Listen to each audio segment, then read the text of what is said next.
Fight fans, welcome to another edition of War Week Radio's Afternoon Chats. Guys, my name is Joseph Herron, journalist for Fight Saga, ring announcer, and color commentator. And we're currently being joined by none other than Mr. IOTBA, Mr. Karray Bradshaw. Karray, how are you doing this afternoon, brother? Hey, man, shout out to everybody from that 2142 across the pond. This War Week Radio. Let's get it popping.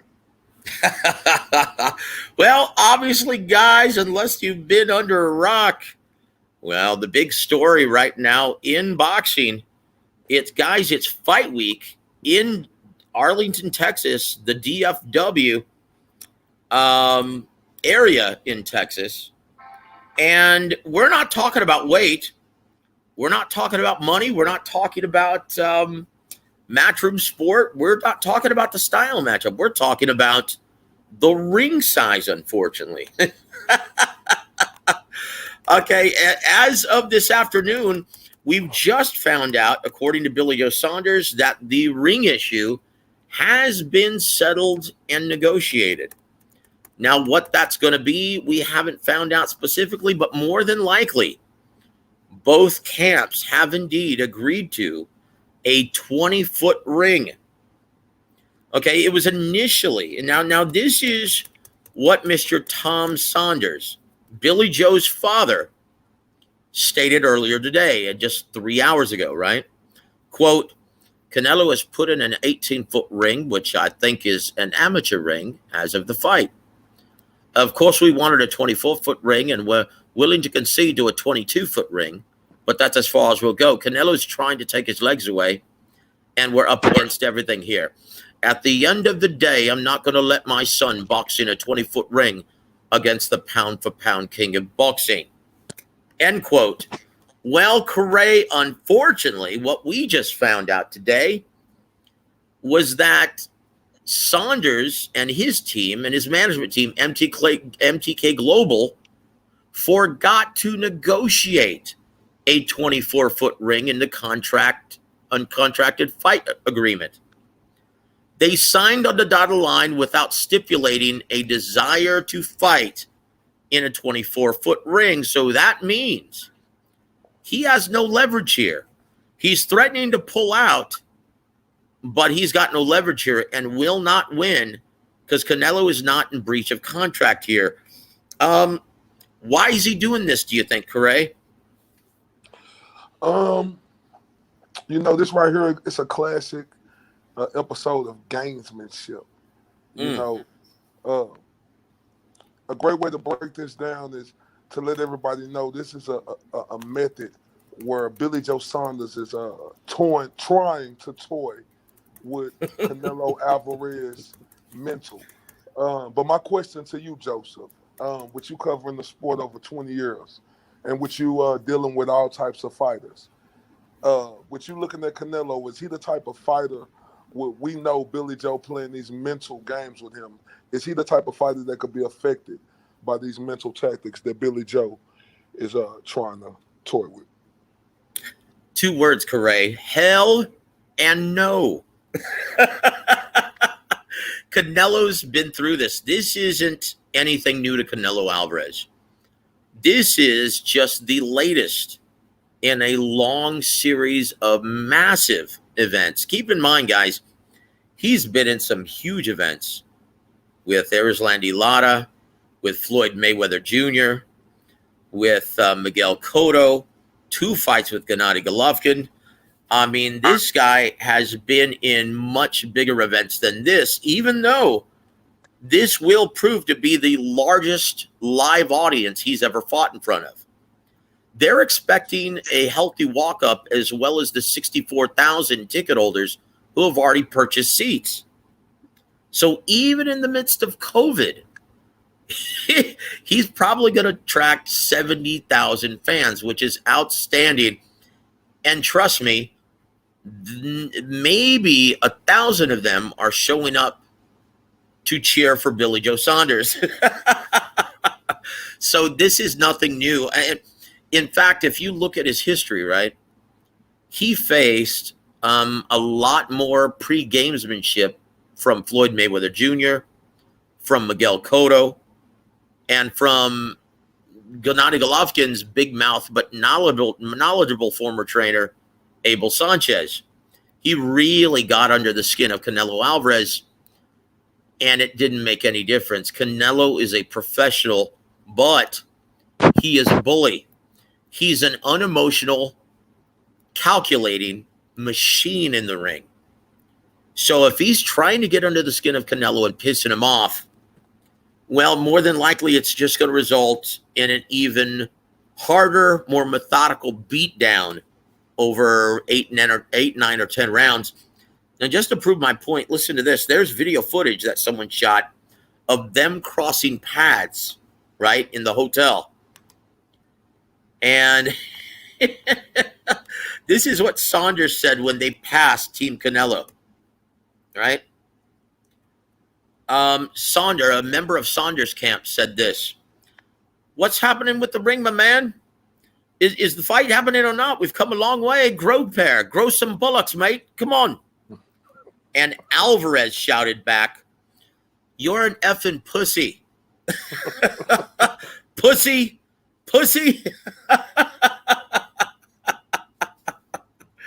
So yeah, this is obviously escalated into a bit more than just mere gamesmanship. But will this affect the psyche of Canelo Alvarez? Absolutely not. If anything, he'll be more lasered in and focused on giving Billy Joe Saunders a major league beatdown. This is going to be Saunders' introduction to big-time boxing on Saturday night.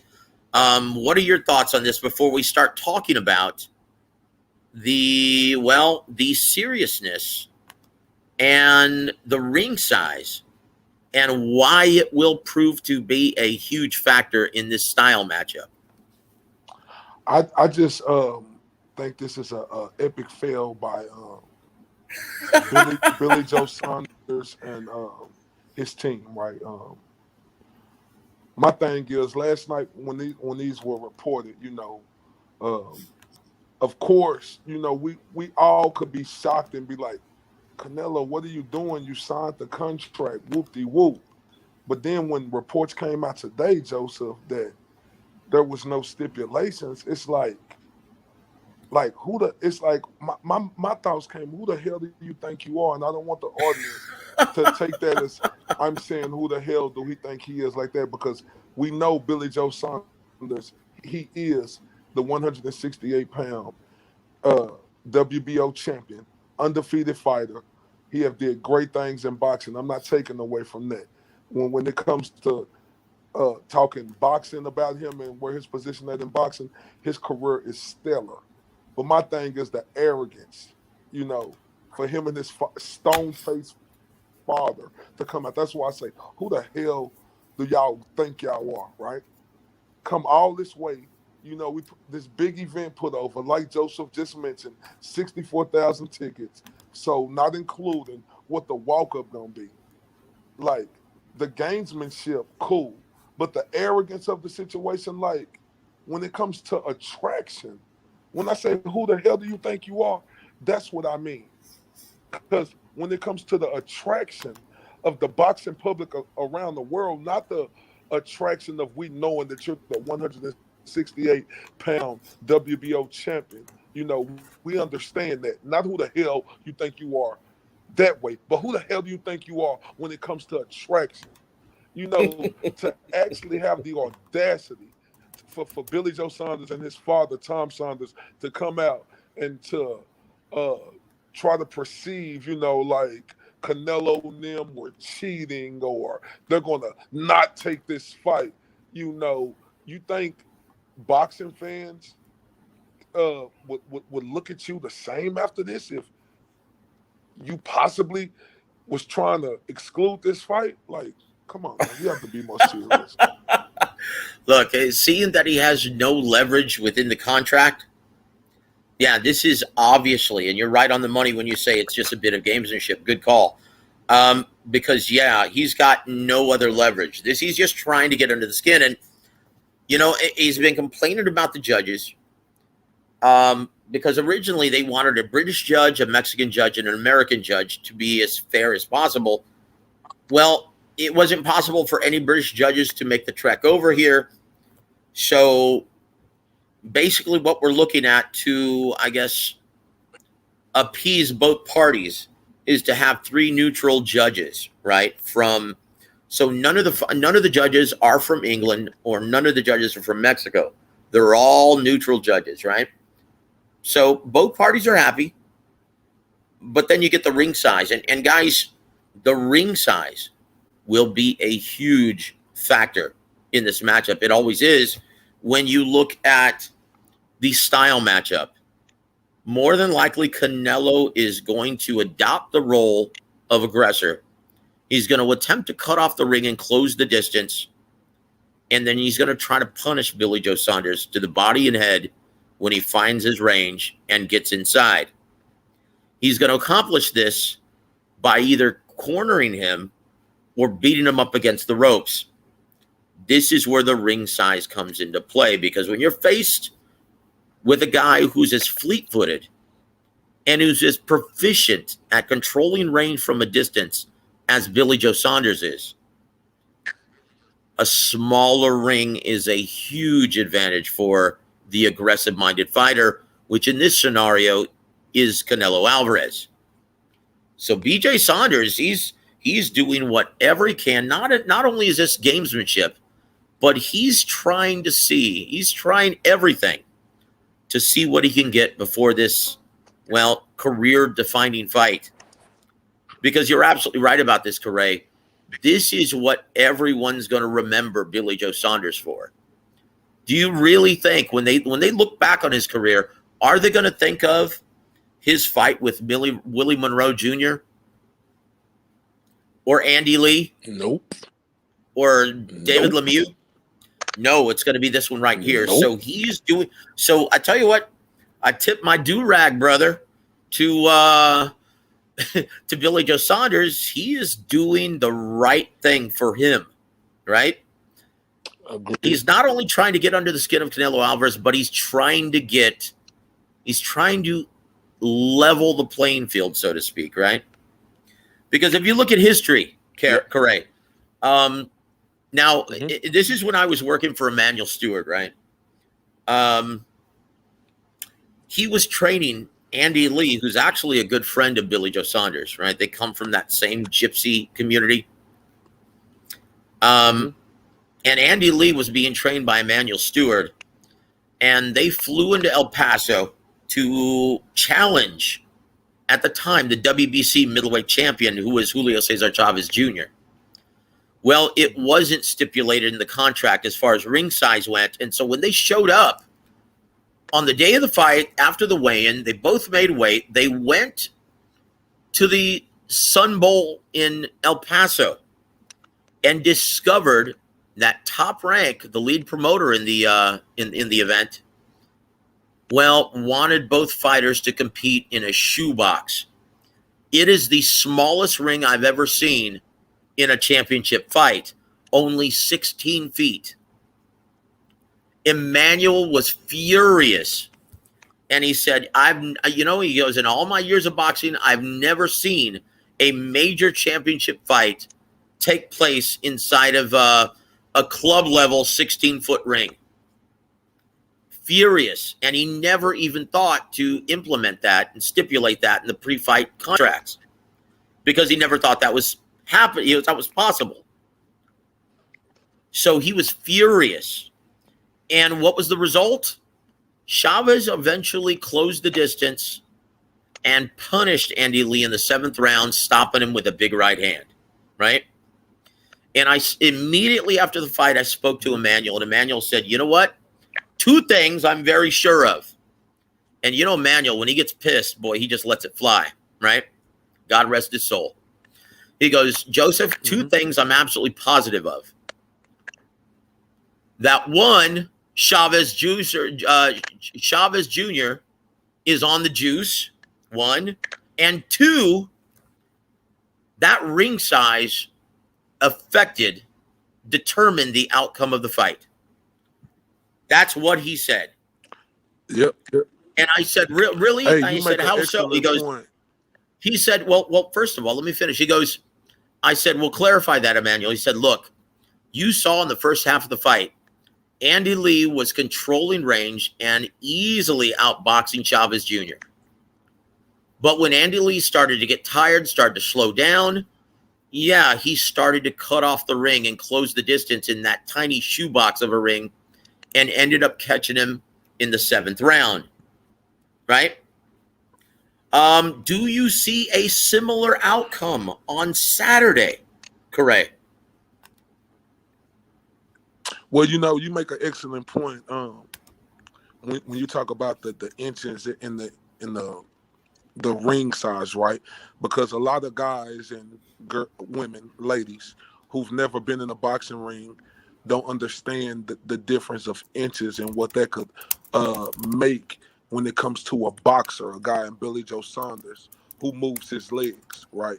They don't understand the size, the width of the ring, how being in an 18-inch ring or 20-inch ring or 22-inch ring or 24-inch ring will be a big advantage. I mean, it'll be good for Billy Joe because he moved his legs, So people don't understand that. So it's easy to criticize Billy Joe, for groping and complaining about it and, not getting it in his contract.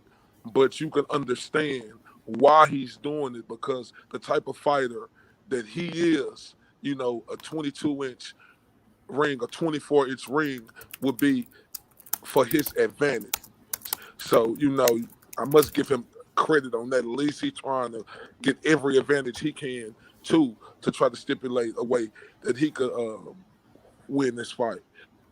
But and not only saying that, when it comes to fighters like Billy Joe, we seen fighters in Canelo past, not to say no names, we seen them, movers, just like Billy Joe is, who gave Canelo problems. So understand when Billy Joe griping about the ring size, he's doing it for a reason because we understand when guys who box and move like Billy Joe, if you've been watching Canelo since he started, we seen the guys who gave him problems, and they was But like Karray, and I'm sorry, Karray, I don't like bringing up previous matchups like Canelo versus Floyd, Canelo versus Lara, even Canelo versus Cotto, in which Canelo was trying to box him and really didn't want to exchange in the inside, in the center of the ring, right? I don't like really bringing those matchups up because Canelo is a much improved fighter. He has gotten so much better at cutting off the ring, closing the distance, and effectively working in the inside, right? He's gotten so much better at that. So it's really unfair to Canelo when analyzing this matchup to bring that up. But let me give you a specific example where it really paid dividends to a guy who was, well, severely overmatched in terms of power, aggression. And you got to go back to 1987, Sugar Ray Leonard. And here's the big difference. All of these terms, when you're talking about Leonard versus Hagler back in 87, they were all pre-negotiated before the contracts were signed. That's the huge difference. And so with both fighters being very healthy A-sides, both guys were legitimate stars, Leonard had to concede, giving Marvin Hagler the lion's share of the purse in exchange for fighting in a 22-foot ring. And instead of a 15-round fight, it was fought at a sanctioned 12 rounds. Well, again, the rest is history. Leonard ended up skating away with a very controversial split decision victory against, well, one of the greatest middleweights of all time, Mr. Marvin Hagler. So, again, that's a huge factor.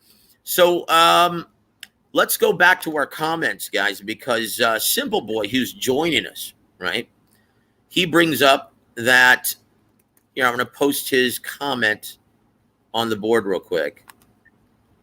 He says it's a 22-foot ring now, okay, that they've actually agreed to. Thank you for that, Simple Boy, and thank you for joining us, brother, because let me tell you, man, that's surprising, actually, because that's a much bigger advantage to Billy Joe Saunders, right? That's a big advantage because, once again, that's 4 feet on both sides extended, from the original proposed 18-foot ring, right? The average size ring in a championship fight is 20 feet, right? So 22 foot feet, that extended 2 feet, that's a big difference. And that could be the difference in whether or not Billy Joe Saunders makes it to the final bell. Because I can tell you with great certainty, if they fight at an 18-foot ring, Canelo's eventually finds range and stops him in the mid to late rounds, right? I can tell you that with great certainty. Now, let me ask you something. This is another big factor, right? Does, in your opinion, Karray, does BJ Saunders have the power to earn that respect, right? To earn the respect of Canelo Alvarez and to keep him, maybe have him think twice or be a little more hesitant in closing the distance and cutting off the ring. Does BJ Saunders have that kind of power? Absolutely. You know, like I say, he's the type of fighter that moves, Joseph. So with moving, you know, over the rounds, you know, if you're moving and you're slick, you're able to get away from some of them power shots that's coming. The ones that Billy Joe gonna be throwing back, they're gonna start to get more effective. So absolutely, he has the power over time. Not saying that he's gonna get Canelo respect in the first 6 rounds, but in the last 6 to 12 rounds, if he did his job being slick, moving, you know, abiding by the game plan that him and his camp put in, absolutely, his power shots could start to affect him over the fight. And I understand what you're saying, Joseph, and you make an excellent point. I'm glad you broke that down to the viewers here on W.A.W Radio. Wasn't trying. I don't like comparing either. It's just when you look at them type of styles, who Canelo went up against, who he had trouble against. He had trouble against styles like Billy Joe.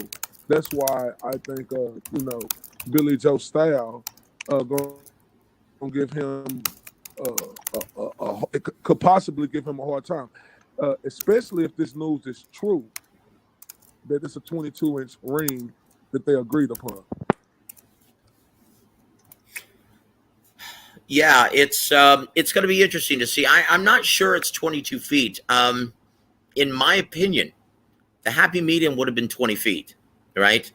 If they're threatening to walk off this fight card, Billy Joe Saunders, and obviously the only reason why they chose Billy Joe Saunders, not because it was a preferred style matchup for Canelo Alvarez, but because he is the legitimate WBO super middleweight champion. But if he's being too big of a prima donna and a pain in the ass, guys, don't be surprised. Don't be surprised if they say, you know what, screw you, brother. You have no leg to stand on here. You have no control. We're not in breach. Canelo's not in breach of contract. Get the hell out of here.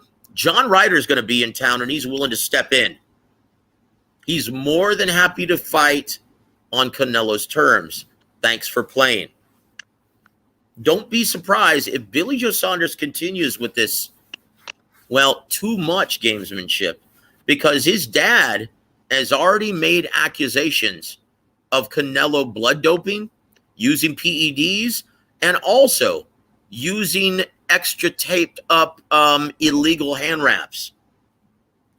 So they're going a bit too far, in my opinion. And if they press the issue too hard, it wouldn't surprise me if Eddie Herron and Canelo Alvarez said, you know what? Screw you, brother. You can go home with nothing. Keep your trinket that no one cares about, and we'll fight John Ryder instead, and you'll get nothing. Thanks for playing. Hey, to add on to that. So that very well might be the case. I'm sorry, go ahead. Like, to add on to that, salute to Billy Joe Saunders, because he have had a superb career thus far. Like him, you know, making it to where he at in this moment, it show you that this dude have did the right thing, even though he had questionable behavior. When it comes, forget about his question of behavior he had. Look what he done in and outside the ring. He is still undefeated. He's the 168-pound champion. But what I'm seeing out of him, Joseph, like you stated earlier offline, this is what I feel like and this is not disrespect to him because he is a highly superb champion. He deserves to be right here. This is just an analogy. This is like a AAA baseball player coming up to the big leagues, and look, the moment may seem like the moment is starting to get to him. Some they pass it with flying colors. Some, it get to them.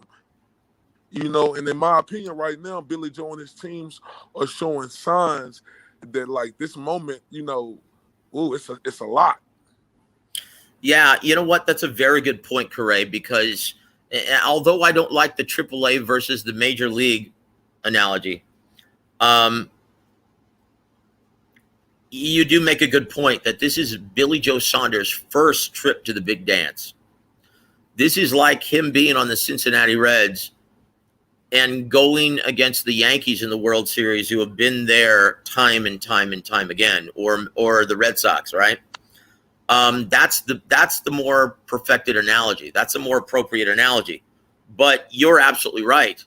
Saunders thinks he's being slick, and he's dealing with a guy who's been here before many, many times. This is nothing new to Canelo, and we've already stated that. So let's move to our next topic, right? Let's move to our next topic. Canelo versus Saunders odds, right? Are the odds here justified? Canelo is a 7-1, a healthy 7-1 betting favorite, while Billy Joe Saunders is the, very live underdog at a plus 400, a 4-1 betting underdog. Do you agree with these odds, Karray, and why or why not? Oh, no, I absolutely agree with him. It's just like, this is Canelo Alvarez, like you say, a guy who it's hard to mentally break him. He done put on performances and he done fought a lot of the top fighters of the past and present. So, and him going against a guy like Billy Joe, who's a top guy himself in boxing, I think this is definitely fair. It ain't no slight to Billy Joe. He's a plus 400, 7-1 underdog. No, I think this is fair. Okay, yeah, I agree with the odds. In fact, I think they're right on the money. It's noticing and stating that, yeah, Canelo deserves to be the healthy favorite because of two things. One, he's seemingly in his fighting prime and has become a complete, more effective fighter at 168, right? He has noticeably improved his effective aggression. He is much better at sliding in and out of range. He's much better at cutting off the ring and closing the distance. And here's the most important part, right, out of that. Because he doesn't have to kill himself to make 168 pounds like he did at 160, he can work at a more consistent pace. Because you remember at 154, 155, and 160, he would take breaks within rounds, and he would fight in spurts. Since moving up to 168 in his two fights, he works consistently now for all 3 minutes of the round. And Canelo is a sharpshooter. This is a guy who it's very hard to anticipate where he's going to hit you. He is the most creative combination puncher in boxing, and his offense is very reminiscent of Juan Manuel Marquez, in which he throws multiple punch combinations, and he will abuse you to the body and head on both sides, almost like he's chopping down a tree. That's going to be huge in this matchup. Billy Joe Saunders has to be able to be on his bicycle like the entire fight. And as soon as he what's going to be huge for Billy Joe Saunders here is most people don't realize, unless you've been watching him since he won the middleweight championship against Andy Lee, right? This is a huge factor. Now, mark my words, guys, is going to be huge in the beginning of the fight. The virtuoso Billy Joe Saunders jab is going to disrupt the timing and rhythm of Canelo Alvarez early. You're going to see Billy Joe. You're going to see Billy Joe have the advantage here in the first 3 rounds. He uses what's called an intelligent jab. What he does is not only does he use a touch jab, but he also uses he mixes in a hard sticking jab with a lot of feints, upper body and head movement, just tossing so you really can't anticipate when he's going to fire that right hand, right? That's going to disrupt and slow down Canelo Alvarez early. But Canelo is such a crafty fighter now and sliding in and out of range. Billy Joe Saunders is going to have to land something big to get that respect from Canelo and keep him off of him. If he can't, expect Saunders to run into trouble as early as the 4th, 5th, or 6th round. But I'll tell you this, though. The intelligent jab, though, will give him success early. Watch this. He's got a very intelligent jab, a lot like Gennady Golovkin and a lot like Sergey Kovalev. And if you notice, guys who use an intelligent jab to the body and head and throw it sporadically like Saunders, like Floyd Mayweather did, like Lara did, like Golovkin did, like Kovalev did, even like Danny Jacobs did, it gave Canelo some stylistic issues early. That will be Billy Joe Saunders' ace in the hole. But once again, he's going to have to eventually land something big to get that respect and to keep a guy like Canelo honest and keep him off of him. But here's, in my opinion, Karray, this is going to be the biggest factor in this fight. Canelo has been the most active fighter since the pandemic has subsided. This is a guy who's been competing at a very high level, and he's already had 2 fights since December of last year. This is going to be his 3rd fight since the return of the pandemic. Billy Joe Saunders, he's been a largely inactive fighter, and he hasn't been competing at the same level of competition as often as Canelo Alvarez. Keep in mind, Canelo just fought Callum Smith, the best at 168, in December. Of course, he took an interim fight against Avni Yildirim, which was no contest. But unless you're active and fight 3 or 4 times a year, you're not going to beat the pound-for-pound best fighter in boxing at his prime weight. You're not going to do it. In my opinion, the biggest factor in this fight is going to be inactivity. Like you're going to see Billy Joe Saunders, right? Hold on. Let me pull that up because that's a very good comment.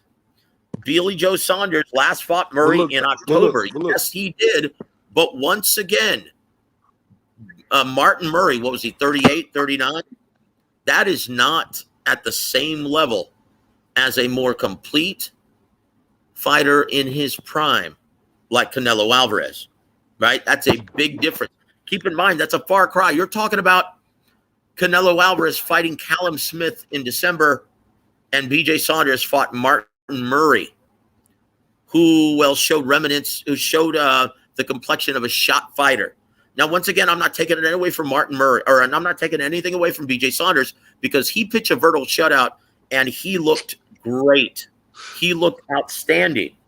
And yes, he did go 12 rounds, but he didn't go 12 rounds against Canelo Alvarez or anyone at that level.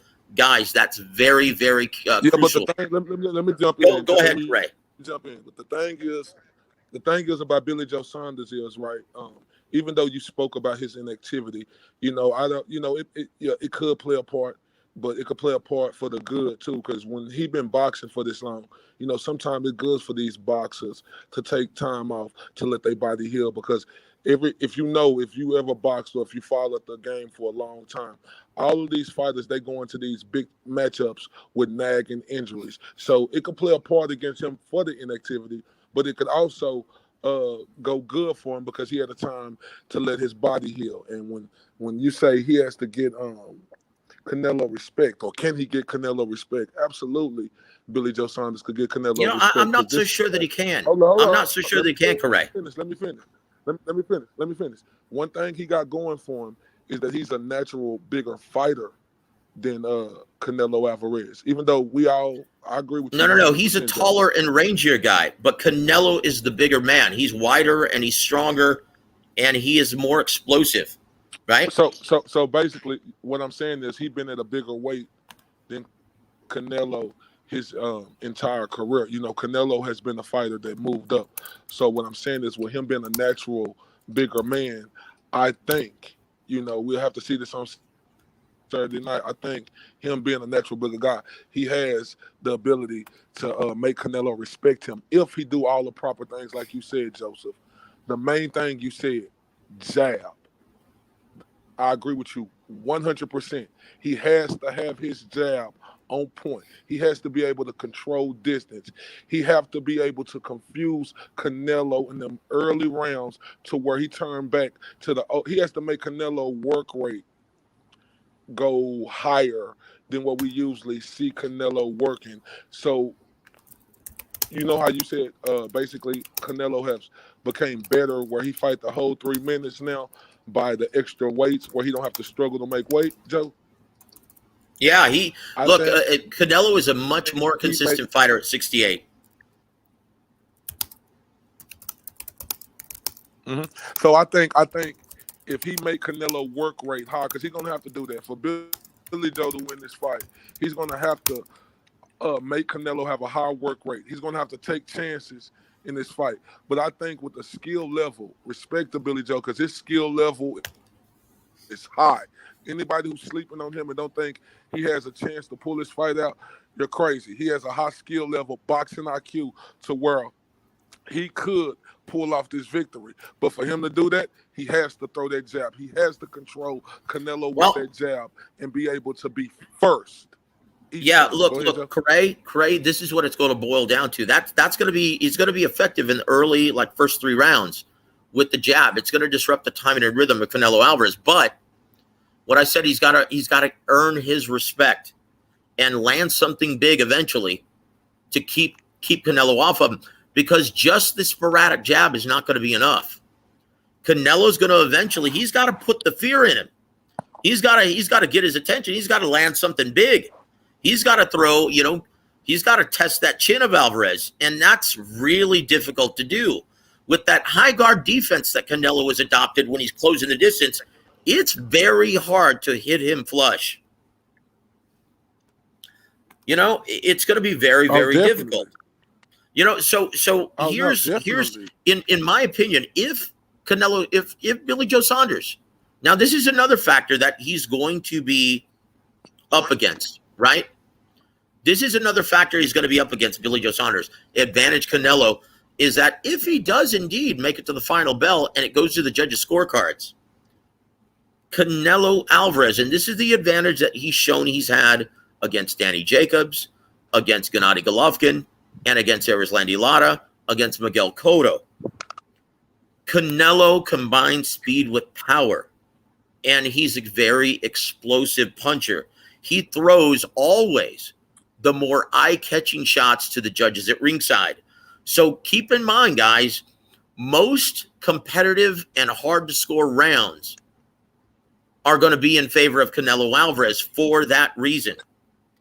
I can't stress how huge this will be if it does go to the judges' scorecards. So most of the even hard-to-score rounds, history has already shown us that judges favor Canelo, and the more eye-catching punches, the more explosive. The ones that seemingly have more torque and greater consequence, that's going to be huge in this matchup, right? And I think honestly, and Leonardo Gonzalez, thanks for joining us, brother. He's got the beat here. Okay, if this goes to the judges, I think Billy Joe Saunders knows this. If this goes to the judges, more than likely Canelo's going to get the benefit of all the close rounds, going to win a decision. So in my opinion, if it goes 12, Billy Joe Saunders is going to have to pull off a Joe Calzaghe-esque performance like he showed against Jeff Lacey. In my opinion, that's the only way he wins a decision here. We're getting a little late here. Karray, let's go to your final prediction, my friend, okay? Let me say this. Yeah, I want to say this real quick. One thing about boxing, trainers always tell their fighters, you never let it go to the judges. So Billy Joe, going into this fight, this is the biggest fight of his career. His mindset shouldn't be let it go to the judges. And when you're saying getting respect, when you got the biggest moment, this is the biggest fight of your lifetime. For Billy Joe to win this fight, he's going to have to take chances. He's going to have to take more chances than he ever took in his professional life. That's what his mindset should be in this fight, taking chances, and his mindset should be in this fight, do not let it go to the judges' hands, period. You know what? That is a great observation, and that's very insightful, Karray. This is the biggest fight of your life. Lady Luck favors the bold. There's going to come a point in this matchup where he's going to have to take some calculated risks. If he just fights very tentatively like Sergey Kovalev and doesn't take any risks in landing his power hand, well, more than likely, he's not going to get that respect from Canelo, and he's going to eventually get knocked out in the late rounds, just like Kovalev. That is an excellent observation, Karray. Good job, brother. So what is your final prediction? How do you see this fight playing out? I see this as a very interesting fight. I favor Canelo to win this fight. I do favor Canelo to win this fight just by basically how you broke it down, how active Canelo has been in the sport of boxing and how inactive Billy Joe Saunders have been. Obviously, I gave an analogy that it could help Billy Joe Saunders, but that was just giving an observation. What I lean way towards more what you said, Joseph, the inactivity of Billy Joe Saunders going up against the number one pound-for-pound fighter, clearly, no debating. Like you say, Joseph, there's no fighter in boxing who throw punches or place their punches better than Canelo Alvarez. I have Canelo Alvarez winning this fight. I'm going to give respect to Billy Joe Saunders, and I'm going to say it's going to be a 12th round decision because I've never seen Joe Saunders get finished in the fight. So I must respect him because being at this elite level like this is, I'm going to respect him like that because he's shown me nothing but that he's going to make it through the end of the round. He don't know how to lose too, Joseph. That's another thing that plays into this fight. Billy Joe Saunders don't know how to lose. I want everybody to understand this. Even though we may favor Canelo, Canelo is going up against a guy who don't know how to lose. He don't know how to lose. He don't know how to not have his hand raised. So you have to understand the mentality that he's coming into this fight with. This is the big time for him. Yeah. But everybody got to have a big time one day. You have to always gonna be in your life where you have to go to that big time moment. And with him going into his big time moment, he don't know how to lose. But I got Canelo Alvarez 12th round decision. You know what? And I can completely see that happening. I have a lot of respect for your assessment. That was very well done, Karray. Very great job, man. And it's a testament to your knowledge.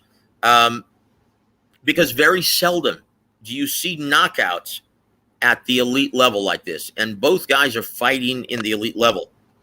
And Simple Boy, thank you for joining us, brother. That's an excellent, excellent observation where he states Saunders has been boxing gypsy style in the street since he was 5 years old and has never been dropped.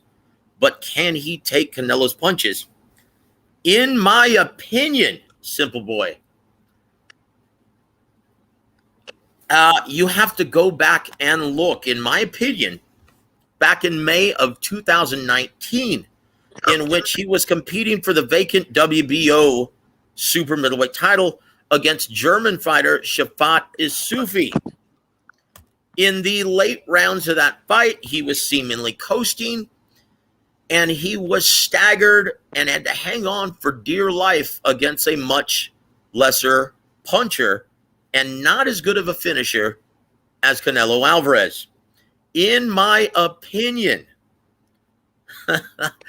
Canelo Alvarez, this fight is going to look a lot like the Sergey Kovalev fight, because Sergey Kovalev, for being a big, well, hard punching, well, having the reputation of the crusher, most people, including Bernard Hopkins, underestimated his very underrated footwork as well as his intelligent jab. Two of the attributes that Billy Joe Saunders has, right? In my opinion, this fight is going to look just like that, in which Canelo Alvarez is going to have a hard time finding range and closing the distance, and it's going to be an almost even fight going into the back championship rounds. Well, in that fight, Canelo finally found range, started touching him up in rounds 9 and 10, and then finally landed the coup de grace in round 11. Guys, don't be surprised if you see something similar on Saturday night. Canelo Alvarez finding the money shot and landing the coup de grace in the championship rounds. That's my prediction. A 10th or 11th round knockout by Canelo Alvarez in front of 70,000 fans at AT&T Stadium, home of your Dallas Cowboys, Karray. Yes, sir. Hey, but like I say, I want everybody, all the Billy Joe, I want all the Billy Joe Saunders fans not to be deterred, because Billy Joe, one thing he's been his entire life, he's been a winner. And when you've been a winner your whole life, you have that mentality. It's signed, sealed, and delivered in you. Billy Joe Saunders fans, don't get deterred, because understand, Billy Joe do have the skills to pay the bills. But Billy Joe need to come out and show that. He need to come out and show that he's willing to take extreme chances to get his gold chitlins, in my leprechaun voice. So Simple Boy, from what I stated earlier, Simple Boy makes a very solid retort in saying, well, getting caught when not switched on is different from getting hit when switched on. Very good observation, but when you're switched on, it also means you're more cautious. Okay, Saunders realizes he has to take some calculated risks in this fight. Okay, when facing a guy like Canelo Alvarez in the biggest fight of his life. That means, boy, he's going to put himself in harm's way. I don't care how switched on he is. If he puts himself in harm's way, he runs the risk of getting flattened. This is going to be a great fight, guys. Buckle up. It might not be the most action-filled that we've ever seen, because and Canelo, he has no sense of urgency. He's a very tactical, methodical fighter. And in performances we've seen against like Danny Jacobs, Sergey Kovalev, he's not above doing whatever it takes to get the victory, right? Fighting a smart, defensive-minded fight until he finds range. So, guys, don't be surprised if this isn't the most aesthetically pleasing fight in the first half, right? Expect there to be more fireworks after round 5 or 6. In my opinion, that's when the fight wakes up and starts getting great. But, guys, this is an elite level matchup. I hope everyone is excited. Joseph, and, yeah, we're going to go ahead and get off the air here because we've already been on for almost an hour. Karray, what are your parting shots for our listening audience tonight? Okay. Well, no, I just wanted to ask you, Joseph, just real quick, because I have no parting shots. I just want to thank everybody for tuning in, and y'all make sure y'all keep tuning in to War Week Radio. Joseph, like, would you tell the people out here who are Billy Joe Saunders fans, like, would you tell them to put their money on Billy Joe? Like, do you think I know boxing, anything could happen, but do you believe in Billy Joe to where you could honestly tell his fans, put their money on, even guys, if they're not his fans, with the betting odds? Look, guys, and I've already spelled out why Saunders is the underdog and why he's justified in being the underdog in the odds. Look, guys, I'm going to study the odds in the different categories. And if you guys are interested in wagering on this, I'm going to make an odds article that's going to be released before the weigh-in on Friday. Okay? So you guys can check it out, because I did used to be a handicapper 10 years ago. I did that for almost 10 years, right?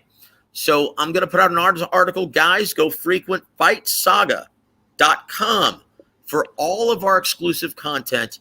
Plus, we include all the major boxing news wires, Boxing Scene, Boxing 24, Bad Left Hook, World Boxing News, all of those we include.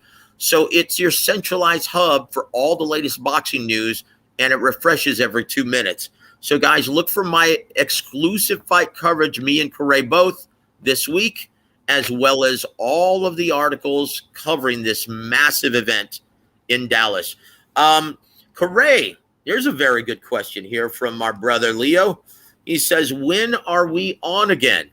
Guys, we're going to do a pre-fight examination after the weigh-in this Friday afternoon, guys. So please don't miss that. Yes, I'll go ahead and sir. schedule it to all of our listeners. But yeah, we're going to give you guys hopefully the most comprehensive, complete, not in terms of just coverage and addressing all the pre-fight banter issues, but we're also going to stylistically break this down, show the pros and cons of both fighters, what both guys do well, their seemingly apparent chinks in the armor, and who has the advantage the closer we get. And we'll have a greater idea after we see both men on the scale at the weigh-in. Okay? So we can't give our most complete coverage until we see how both guys look at the weigh-in. Your parting shots, Karray. So I want everybody to make sure, if you're not subscribed, please subscribe, and to make sure you don't miss every time War Week Radio go live or drop a video, touch that bell notification, please. Yeah, guys, thank you so much, Karray. My name is Joseph Herron. You can catch me on FightSaga.com as well as War Week Radio 3 times a week. But on behalf of Mr. Karray Bradshaw, thank you guys so much for joining us this evening, and we'll speak to you again on Friday afternoon after the weigh-in. God bless all of you, and have a wonderful fight week.